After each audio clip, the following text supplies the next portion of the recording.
Una vez más, el Señor nos permite estar con ustedes y traer otras de esas grandes enseñanzas que el Señor nos regala, justamente para nuestro bien, para que nosotros podamos encaminarnos en su verdad, vivir en ella y creer que esa verdad realmente nos hace libres.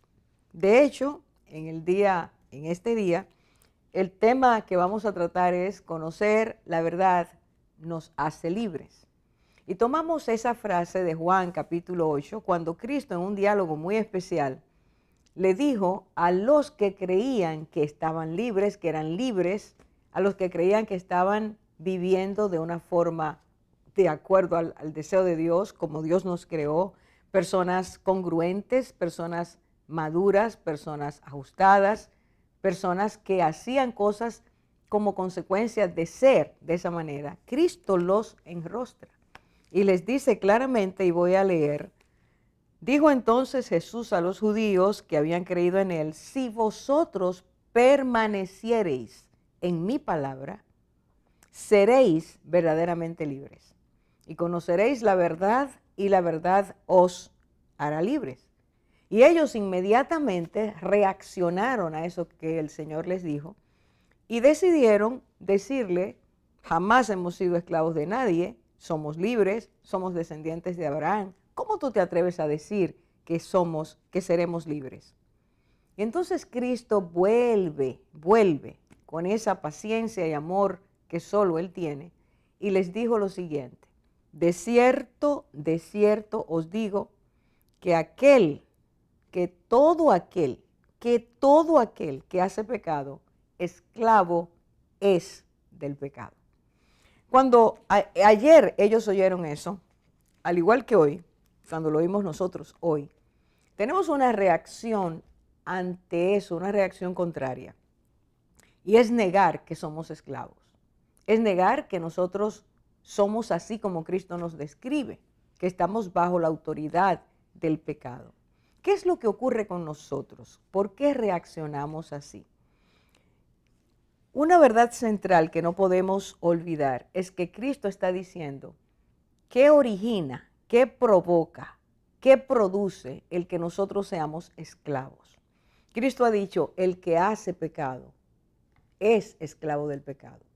No dijo el que hace mucho pecado, el que peca muchísimo, sino el que hace pecado. Nos está diciendo, nos está conectando con nuestra naturaleza. Nosotros somos pecadores. Nosotros somos desobedientes a lo que Dios nos ha dicho. Hemos roto esa ruta que Dios trazó. Y ese sentido que da sentido a la vida, que es el propósito de Dios para nosotros. Al no vivir de acuerdo a eso, las acciones que hacemos, entiéndase, nuestros pecados, son resultado directo de una condición. Es algo que todavía no entendemos a plenitud. Nosotros no somos pecadores porque pecamos. Nosotros pecamos porque somos pecadores. Nuestra naturaleza se apartó de Dios. Le dimos la espalda a Dios, le dimos la espalda a su propósito para nuestras vidas. Y entonces caminamos bajo una vestidura, porque el pecado tiene muchos disfraces, tiene mucho ropaje, y podemos andar con ropas que parecen, y así le llamamos, somos buenos, tenemos el control de nuestras vidas, no necesitamos nada, no tenemos que ir a ninguna terapia. Yo me ayudo solo, yo tengo control, yo puedo dejar cuando yo quiera. Todos estos disfraces nos mantienen atados, nos mantienen dentro de una cárcel. Y el Señor Jesús ese día estaba poniendo el dedo en una gran llaga. Esa llaga se llama pecado. Y aquellos reaccionaron, como dije hace un rato, como reaccionamos nosotros, diciendo que todo eso que otros dicen que necesitamos es falso.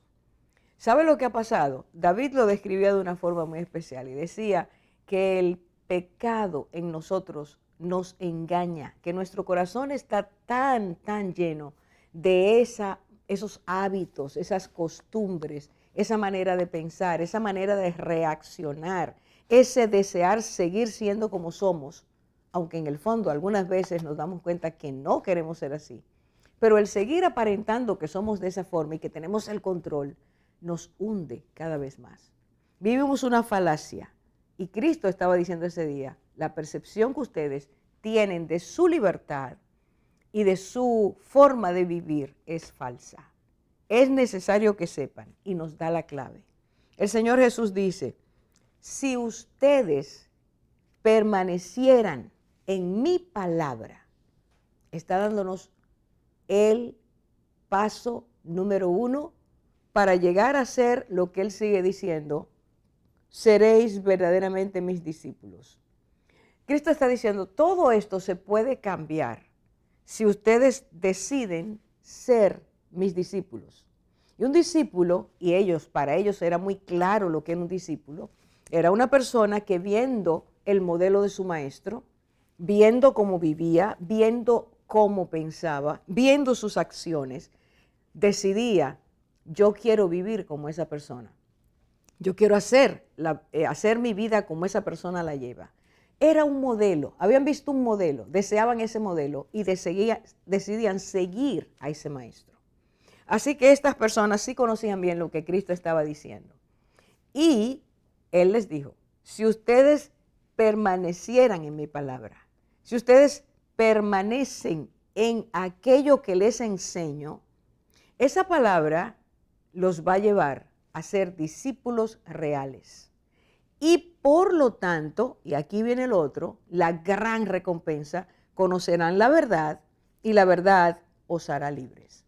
Regularmente, y esta frase se conoce en el mundo entero, aunque no todo el mundo sabe que Cristo fue que lo dijo, nosotros los dominicanos tenemos la bendición de tenerla en nuestra bandera. Conoceréis la verdad y la verdad os hará libres. Eso significa que para llegar a la libertad necesitamos dar algunos pasos. El primero es permitir que Dios venga a nuestras vidas. El primero es permitir que necesitamos ese modelo de Cristo dentro de nuestras vidas. No querer algunas cosas, no desear ser humildes como Cristo o amar como Cristo amó, no, desear que Él entero viva en nuestras vidas.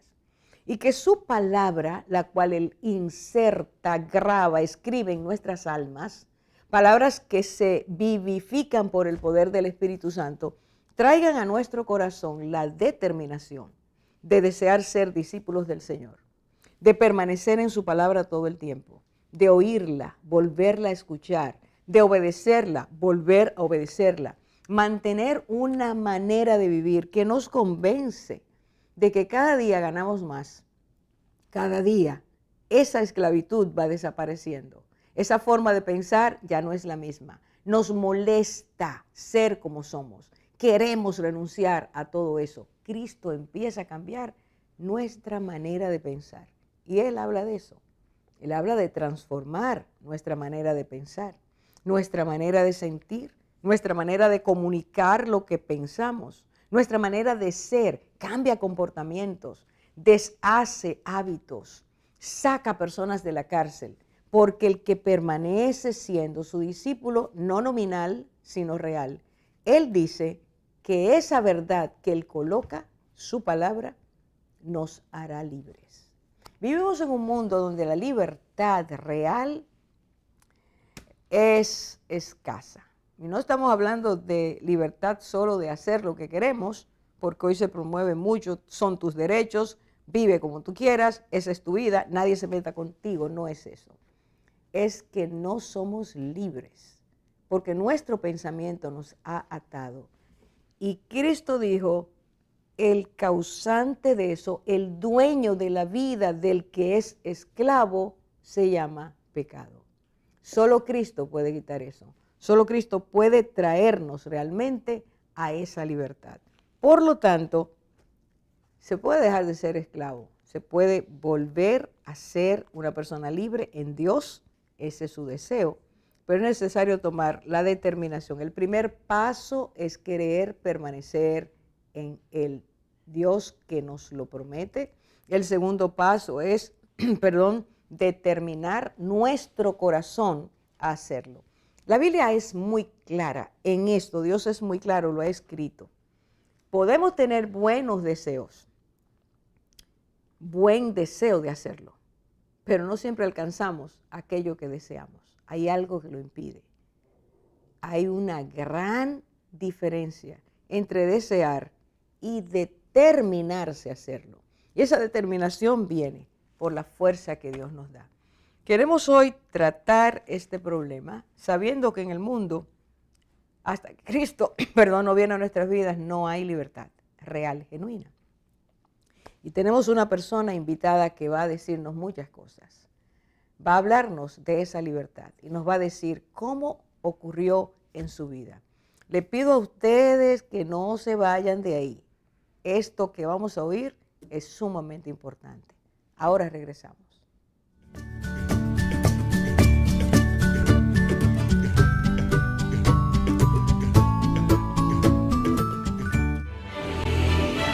Lámpara es a mis pies tu palabra y luz para mi camino.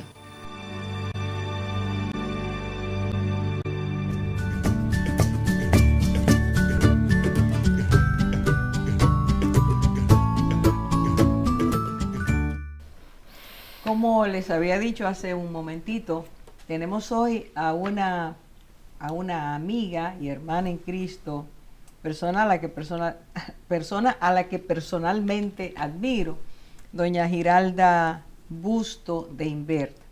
Ella es la esposa de un hombre que esta patria admira también, don Antonio, el general don Antonio Invert Barreras. Y quisiéramos darle la bienvenida de manera formal y decirle que damos gracias a Dios porque usted ha querido venir. ¿Seguro? A contar, a decir, a testificar. Así es. Qué bueno. Agradecida yo también. Qué bueno. Doña Giralda, el 22 de abril, creo que fue el viernes pasado, el periódico Listín Diario puso un artículo publicado, titulado, como Fundación Fénix, la esperanza de volver a vivir.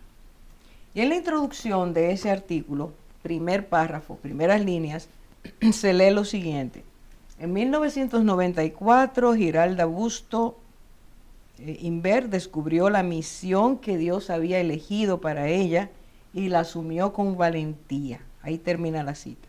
Doña Giralda, ese corto párrafo, cuando lo leí, quiso el Señor resaltar 3 palabras de eso que leímos. La primera es misión, la segunda es Dios, la tercera es valentía. Primera pregunta. ¿Se anima usted a compartirnos qué significa esa misión? ¿Qué es esa misión? Bueno, primero muchísimas gracias por invitarme. Me están dando una gran oportunidad de poderles contar a ustedes y por supuesto van a haber otras personas que lo escucharán. Yo en el 1990, 7 de septiembre, entré a un programa de recuperación. Ese programa, cuando yo lo cumplí, fueron 5 meses, me cambió la vida. O sea, yo puedo decir que eso fue un antes y un después. Y a partir de ahí, yo me sentí relativamente libre. Y yo decía, bueno, mi misión ahora es llevar este programa a la República Dominicana. Porque yo sabía que así como yo, muchísimas personas habían ido a Miami a recibir ese programa de tratamiento. Pero era costoso. Entonces no todo el mundo tiene ese dinero para emplearlo en eso. O no lo tiene, y son muchos los que sufren de la enfermedad de la adicción. Entonces yo decía, yo tengo que dar esto, y eso fue, y tengo la seguridad que eso fue movido por Dios, porque siento que Dios me rescató de las garras del alcohol y de las pastillas, que de eso no hemos hablado, porque yo también tomaba pastillas para dormir, y ansiolíticos, y todo lo que conlleva. Es más, Estaba acostumbrada que si tenía un dolor muscular había que tomar un qué sé yo qué, y para dormir, pero sobre todo hago mucho hincapié en el dormir. Y hoy yo puedo decir que tengo 31 años y medio que ni tomo pastillas para dormir. Gloria a Dios. Ese es un testimonio. Y es un testimonio que para mí es, bueno, yo no lo creía, honestamente. Cuando llegué al hospital, ellos me dijeron, me quitaron las pastillas, por supuesto, yo las llevé y me las quitaron. Y yo dije, no voy a poder dormir. Y el director del programa me dijo, no te preocupes, nadie se muere por no dormir. Y a partir de ahí, pues mi cuerpo, mi organismo fue reaccionando a la parte normal de tomar el sueño como debe de ser, sin tener necesidad de tomar nada para inducir al sueño. Y la valentía, eso es algo, y ustedes me van a entender, porque pertenecen a una sociedad. Yo tuve temor, tuve miedo de enfrentar a la sociedad a la cual yo pertenecía. Primero, porque no sabía si me iban a entender. Y lo otro, que me podían rechazar.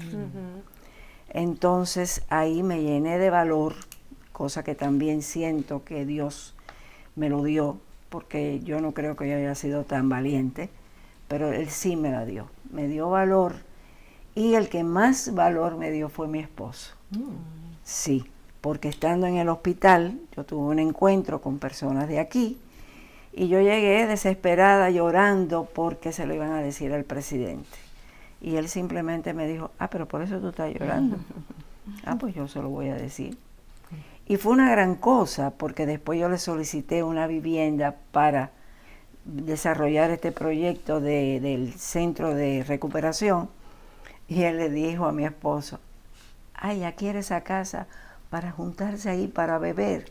Y él le dijo, no, presidente, es todo lo contrario, porque ella tiene en mente crear por donde ella pasó, un programa de tratamiento que pueda ayudar al alcohólico, al adicto, a recuperarse, que esa es la idea.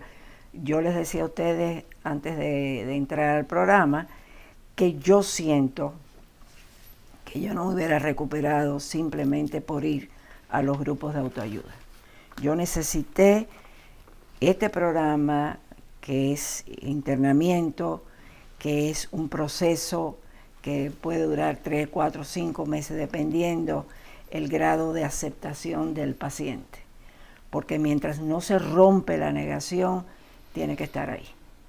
Porque tienen que ayudarlo a ver y a tocar los fondos que esa persona ha tenido, para que se dé cuenta que sí necesita ayuda. Entonces, para mí eso era muy importante, crear aquí un lugar donde las personas de pocos recursos pudieran asistir y alcanzar lo mismo que alcancé yo. O sea, es dar lo que a mí se me dio. Y puedo decir que el martes me llegó un escrito, una oración, donde hablaba del mar muerto. Y yo no quiero ser un mar muerto, por eso estoy aquí. Yo quiero ser agua viva que corra y que corra hacia los lugares que más se necesita. Que la mujer que esté atrapada en este momento en el alcohol o pastillas, que por favor, que hay solución. Así es. Hay solución, que es lo importante. Existe la esperanza, pero no solamente se queda en la esperanza, es una realidad. Que si tú aceptas que tienes una condición, simplemente buscar ayuda. Yo estoy dispuesta a pasar los mensajes. Y yo le tengo una pregunta, doña Giralda. Usted que menciona así toda esa valentía que usted tiene alguna anécdota, cómo usted enfrentó esa sociedad, cómo enfrentó tal vez a su familia, en ese momento en que ya decidió, sí, esta es una misión que el Señor me puso, quiero llevar esto a bendecir, como a usted fue bendecida. Bueno, la familia aceptó inmediatamente, o sea, al cabeza de familia aceptar y darme el valor y darme el apoyo Pues los demás, es más, uno de mis hijos me dijo, cuando yo le comenté que venía aquí, digo, ¿te afectaría que yo haga este programa? Me dijo, no, yo me siento muy orgulloso de ti. Yo le dije antes de empezar que el Señor una vez más había derramado sobre usted valentía hoy para venir aquí. Yo lo sé, pero ha habido mucha oración y esa oración fue escuchada. Y vuelvo y repito, ese mensaje el martes me dijo, tienes que derramar esa agua, esa verdad que tú tienes, que tú has disfrutado. Para mí esto ha sido un tesoro, que lo encontré, pero no me puedo quedar con él. Tengo que darlo. Tengo que darlo. Y así mismo tu mamá, dice. Y tu mamá fue un gran instrumento en esos momentos. Porque me abrió su programa y nos pedía que fuéramos a hablar y ella salía siempre asombrada de las cosas que decíamos. Así que le das las gracias. Gloria a Dios por eso. Escuchándola, doña Giralda, viene a mí parte del pasaje que se compartió hace un momento en el segmento anterior. Usted reconoció su necesidad, usted conoció la verdad y dio el paso y fue libre. Sí, pero no es tan fácil. No es fácil. No es fácil, uno reconoce que tiene un problema, pero es difícil aceptarlo. O sea, porque hay un miedo a que, como digo, sobre todo el alcohol es una droga que está aceptada socialmente y donde quiera que te invitan, si no te ven un vaso en la mano, de una vez están insistiéndote, ay, pero toma algo, ay, pero toma algo. Claro. Y yo estaba muy nueva, muy cruda en eso, que cómo me iba a defender porque es un ataque. Sí. O sea, uno se siente atacado y uno sabiendo que no puede o que no debe. Porque 1 no es suficiente y 100 no bastan. O sea, después que tú te tomas el primero, ya tú no sabes cómo vas a parar. Entonces, sabiendo eso, uno se asusta ante estar en un grupo y que tú sabes que te van a ofrecer. Bueno, yo puedo agregar que es tan difícil porque tengo un amigo que sus amigos se burlan de él porque no bebe ahora, pero atravesó ser adicto al alcohol, fue liberado, o sea, pudo salir y aún sus mejores amigos se burlan de por qué no bebe ahora. Entonces uno dice, no entiendo. ¿Y son amigos? Es lo que digo, No son creo, amigos. No pero creo. Cuando es un amigo, es amigo. Ayuda al otro a salir adelante en ese proyecto Pero de vida. muchas veces la persona que es amiga tuya piensa que como ya te ve así, ya tú eres capaz de hacerlo y creen que te están estimulando y lo que están haciendo es dañándote. Pero tenemos que hacer una pausa. Ahora mismo regresamos. Esto se está poniendo muy bueno.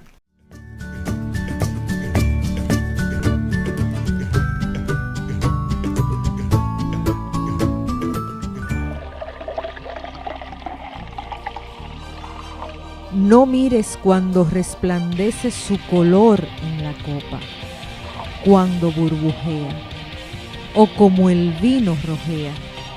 Entra suavemente, pero al final, como serpiente muerde y como víbora pica.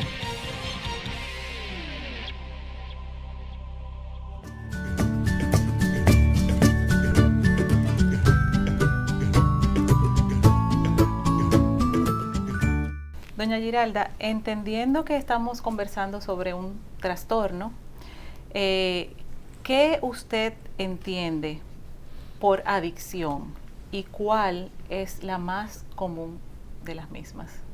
Bueno, el trastorno no es más que una enfermedad progresiva, crónica, y esa enfermedad es física, mental y espiritual.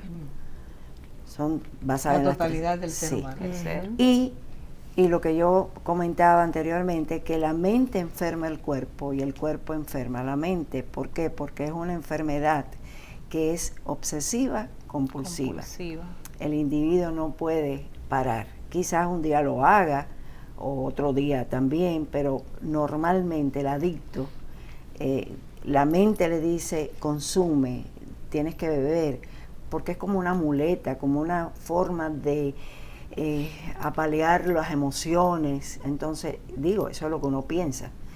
Y te dice la mente, te tienes que tomar un trago, porque tú estás pasando por una situación emocional ahora fuerte, que sé yo qué. Entonces, al tomarte el alcohol, el cuerpo, el metabolismo te responde. Claro. ¿En qué forma? En el caso del alcohólico y del adicto en sí, que te pide más. Entonces ahí entra el círculo vicioso, compulsión. O sea, quieres cada vez más. La mente te dice que quieres otro y otro y otro, y como dicen, uno no es suficiente y 100 no bastan. Y es una enfermedad de la mente, no nos gusta, pero es una enfermedad biopsicosocial, que también tiene que ver, tiene un componente que la sociedad, eso que hablábamos ahorita. Si tú no tienes un vaso en la mano, como que falta algo. No, pero tú tienes que tomarte un trago. Ah, no, pero tú... Y te hablo del alcohol, específicamente, aunque hay otras sustancias y hay conductas, porque también hay conductas. El alcohol está aceptado, es una droga, por favor, es una droga. No me la defiendan, es una droga muy adictiva. Y es socialmente aceptada. Socialmente aceptada. Entonces, al estar socialmente aceptada, estás en el compromiso de que tú te brindan alcohol. Y si tú no lo tomas, entonces tú no estás en nada. Ah, pero tú no estás en nada. Ay, pero tú no... Y entonces muchas veces uno se inventa, no, que estoy tomando antibióticos, porque no quieres enfrentar a esa sociedad, a esa persona que te insiste. Tiene mucho que ver entonces con la presión social. Claro, no, positivo. Y de ahí se han generado otras adicciones a drogas que las mismas muchachas le dicen a los muchachos, a los jóvenes, ah, tú no fumas, ah, tú no usas cocaína, tú nunca has probado la cocaína, ah, pero tú no estás en nada.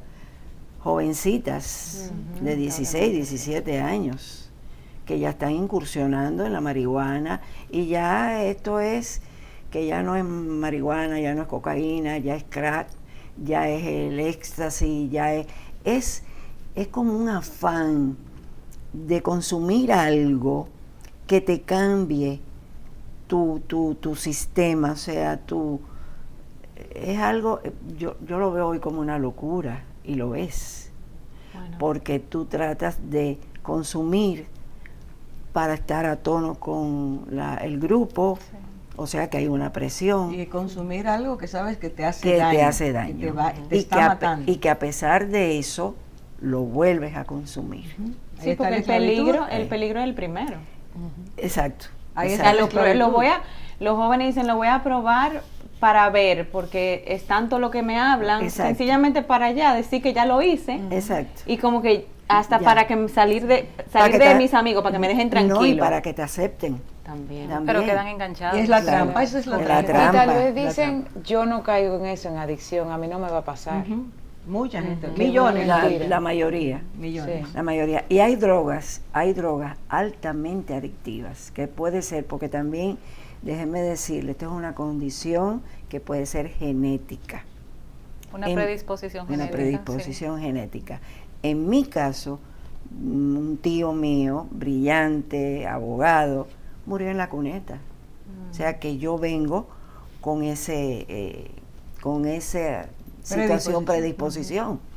O sea que me tengo todavía que cuidar más para todo, porque yo puedo, y se cambia de consumo. O sea, yo puedo parar de tomar y empiezo a comer, o empiezo a comprar. Por eso es que usted dice que la adicción es una enfermedad. Y es compulsiva. Y es Compulsiva. compulsión. Y es una enfermedad de la mente. De la mente. De la mente, aunque no nos guste. Que al final, perdón, Orfa, es buscando satisfacer algo Porque Qué que bueno, nos qué falta. bueno. El alma Porque usted necesita. hablaba y solamente, o sea, se me encogía el corazón, Te porque lo digo, vivimos todos, o pero- sea, es una necesidad que tenemos todos y lo llenamos con cosas que al Bueno, final no nos van a saciar. déjame decirte precisamente, es un vacío, por eso es una enfermedad también espiritual, porque es un vacío espiritual que queremos llenarlo con un sinnúmero de cosas. Lo queremos llenar hasta con las relaciones. Hay relaciones enfermizas y sin embargo, tú te crees que si esa persona se te va de tu lado, te vas a morir. O sea que tú estás adicta a esa persona. Es lo que se llama codependencia. Codependencia también. Y vamos a hablar un poquito de las conductuales, porque hay adicción conductual. Está el juego, o sea, el ¿cómo le dicen? Al jugador esto... que apuestan. Sí, no, pero tiene su nombre. Ludopatía. Ludopatía. La ludopatía, Ludópata. la ludopatía es una adicción y también se hereda. Tú ves casos de una persona que tú la ves jugando en los casinos y lo está perdiendo todo. Sin embargo, un abuelo, el papá, alguien te hacen la historia. No, fulano se mató, porque acuérdate que era jugador y lo perdió todo. O sea que se arrastra. La otra parte conductual son los videojuegos. Es muy común. Que ahora común. está muy común. Eso está con la pandemia, la pornografía, o sea que no solamente es consumo de sustancias, sino existen las conductuales. Y personas que se gastan un dineral porque están, como decías tú, llenando un vacío con comprar, y eso no les va a llenar nunca. Así es. Eso solamente se llena con Dios, Así es. con la palabra y poniéndonos en sus manos. O sea, ese vacío, ya yo lo llené. Lo estoy llenando, o mejor dicho, lo estoy llenando diariamente, Amén, porque amén. esa es otra cosa. Si no se cultiva, entonces volvemos otra vez. Por eso Cristo decía, perdonando, si permanecéis. Es que hay que permanecer, para que esa palabra limpie, santifique y purifique. Pero tú vas a decir algo interesante, Nicauri. Sí. John Baker fue un exadicto que, siendo cristiano, escribió el libro 8 decisiones sanadoras. Y él afirmaba lo siguiente: reconocer su necesidad es decidirse por la realidad. En base a su experiencia, nosotros quisiéramos que nos diga, para una persona adicta, ¿resulta fácil reconocer su condición o le cuesta hacerlo y por qué? Mucho trabajo. El miedo, si yo acepto que soy una adicta, una alcohólica, eso mismo, yo no voy a poder dormir si no me tomo la pastilla. Entonces viene el temor de cómo voy a enfrentar mi vida sin aquello que ha sido parte de la misma durante años. O sea, en mi caso, yo puedo decir de que no fueron tantos años de una manera...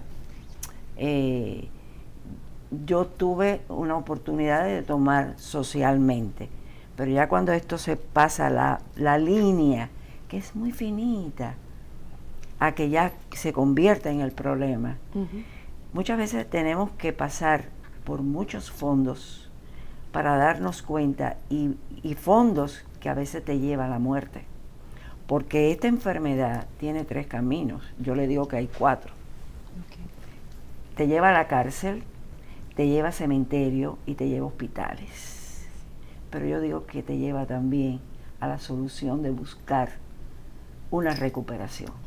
Y ese camino de la recuperación es lo más hermoso que yo he encontrado en mi vida. Eso yo no lo cambio por nada, por nada, por nada, por nada. Me costó trabajo aceptar que lo era, que era una adicta. Pero una vez, y pasó años, yo puedo decir que sin recaer, a mí me bailaba la botella, a mí me bailaba la pastilla. A mi casa dijeron, saquen todo el alcohol, saquen todas las pastillas. ¿Por qué? Porque no la puedo, o sea, no estaba apta todavía, no estaba lo suficiente fuerte como para no cogerla y haber recaído.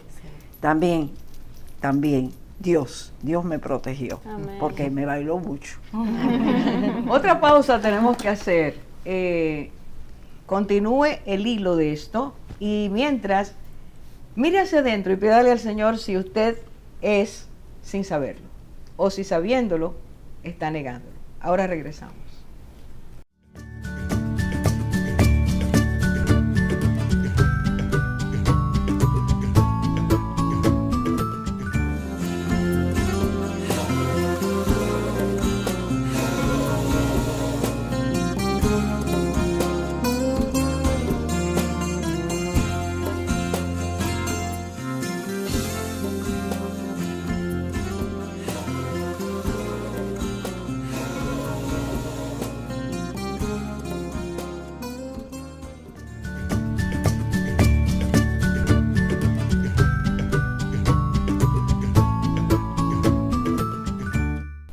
Doña Giralda, ¿cómo podría usted describir la condición física, emocional y espiritual de un adicto? Las emociones para un adicto le es muy difícil manejarlas. Y como le es difícil manejarlas, y te estoy hablando emoción de tristeza como de alegría, es difícil. Entonces buscan físicamente una muleta, que pudiéramos decirle el alcohol, la droga, el cigarrillo. Es muy frecuente ver a una gente que prende un cigarrillo cuando va a hablar o cuando tiene algo que, o se toma un trago. O sea, es como una manera de apoyarse en algo. Y espiritual es porque se trata de llenar un vacío. O sea, la persona que sufrimos de esto y estamos en consumo o estamos activos, sentimos un vacío muy grande interior. Entonces, cuando tú descubres que ese vacío, hasta que tú no lo llenas con Dios, con su palabra, de que Él está ahí para ti. De hecho, hay un paso que dice, decidimos poner en nuestras vidas y nuestra voluntad al cuidado de Dios, como yo lo concibo. Y yo te digo que al cuidado de Dios, nuestros pensamientos y nuestras acciones. O sea, cuando tú empiezas ya a caminar en que Dios es el que rige tu vida, que su voluntad para ti es lo importante, no la tuya, eso es muy importante. Nosotros no nos basamos en mi voluntad, sino en la voluntad de Dios. O sea, cumplir esa voluntad. Empieza a llenarse esa sensación de vacío y ya tú no necesitas, porque en casos tú dejas una droga y tú cambias. ¿En qué sentido? Bueno, pues empiezo a comer de una manera compulsiva, porque ahí es donde se nota la parte física, que viene la obsesión y después viene la compulsión. Y tú cambias, tú no te das cuenta y sales todos los días para la calle a comprar algo. Aquí hay personas que en plena pandemia iban y hacían una fila en la farmacia, que eso me llamaron a mí para decirme esta historia. Dice, pero es que ella es adicta a la compra. Ella tenía que ir a la farmacia todos los días a comprar algo, un disparate, pero tenía que comprar. Y posiblemente que no lo necesita. Posiblemente. Entonces, doña Giralda, ¿qué consejos usted le daría a aquellas personas cuya voluntad está gobernada o bajo la tiranía de la adicción, cualquiera que sea? Y fíjate, ahorita me acordé que mi psicólogo y el director del programa decía, no sé si es verdad, pero está muy bien, que en griego adicción quiere decir esclavo de. Así es. Esclavo de. Entonces, yo me pongo de ejemplo, uno quiere ser libre, sin embargo, uno cada día se está esclavizando más con el consumo. Entonces, personas que ojalá que me estén escuchando, que me estén viendo, yo estoy en la mejor disposición de pasar el mensaje, de hablarle directamente, pero indudablemente hay que tener valor. Pero ese valor nos los da también Dios. Si tú le pides, y yo le sugiero que lo pida de rodillas. De rodillas es más bonito. De rodillas como que nos sentimos más altos. Y poderle decir con humildad, Señor, ayúdame, yo quiero dejar esto, porque no es verdad, y lo digo por experiencia, que uno se siente, al final ya uno no se siente bien cuando consume, uno no quiere. Entonces es la parte física de la enfermedad y mental la que te provoca a buscar eso que tú sabes que te está haciendo daño. Por eso es que Fundación Fénix, yo quise crearla para dar ese programa de tratamiento, porque es importante pasar por un periodo de no solamente de abstinencia, por supuesto, pero es más fácil cuando tú estás trancada en un sitio donde tú estás recibiendo o retroalimentándote de tanta conocimientos de los psicólogos que te van llevando y te van llevando a enfrentar esas emociones que tú no sabías o que eran parte del como que lo usabas como excusa para tomar. La justificación. Una justificación. El resentimiento. Estoy resentida con mi papá. Entonces, pues figúrate, estoy resentida y como yo no puedo sentir esa emoción porque no quiero sentirla, no quiero, entonces el alcohol me hace evadirla y olvidarla. Aturdimiento emocional. Pero total, que se vuelve un círculo vicioso. Así es. Giralda, y dentro de lo que es ese marco amplio de las dificultades, yo creo que tenemos que hablar un poquito, bueno, un poquito es difícil, porque es tanto lo que hay que decir, que enfocar la cosa chiquitita no se puede. Pero una persona que continuamente actúa obsesiva, compulsiva, termina siendo, por eso que usted decía ahorita, la persona que va a comprar algo que no necesita y tiene que hacerlo todos los días, comprador compulsivo, termina teniendo otro problema, que es la acumulación. También, sí, lógico. O sea, que un problema, como dice Te la lleva Biblia, a un otro. abismo llama a otro abismo. Y la persona va cayendo de esa manera. Sí. Y además te afecta económicamente, Bueno, porque ni llega un hablemos de momento... eso, porque la persona termina en el desastre. No, y hay también en la adicción al gasto, o sea, existe que tiene que gastar y se van envolviendo en préstamos y quieren...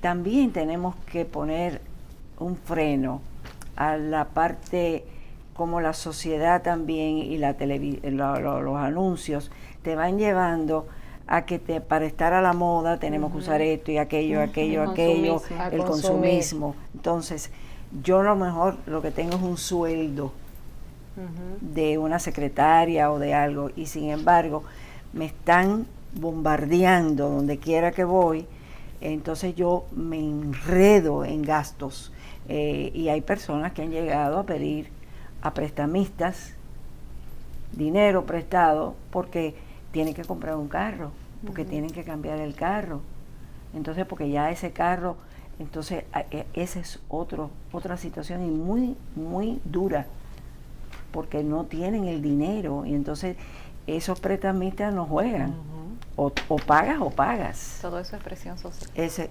también, o sea, porque yo tengo que cambiar el carro, el que me ve este zapato y no le guste, bueno, pues amiga, mire para otro lado, porque yo lo voy a seguir usando, pues si no tengo para comprar.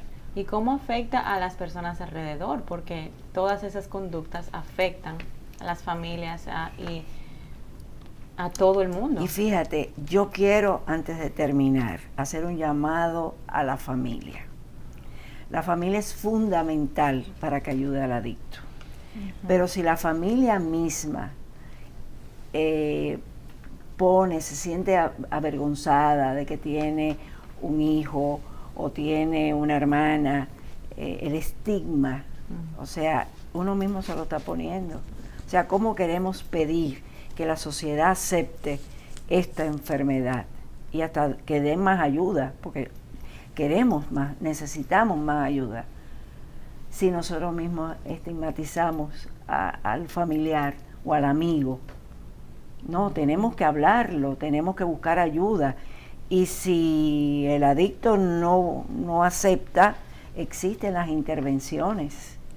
O sea, se busca el médico, se busca la familia en sí, para que intervenga al amigo o al familiar y decirle, mira, tú estás ocasionando muchos problemas. mira, mi mamá y mi papá están endeudándose porque te están complaciendo en esto o en aquello.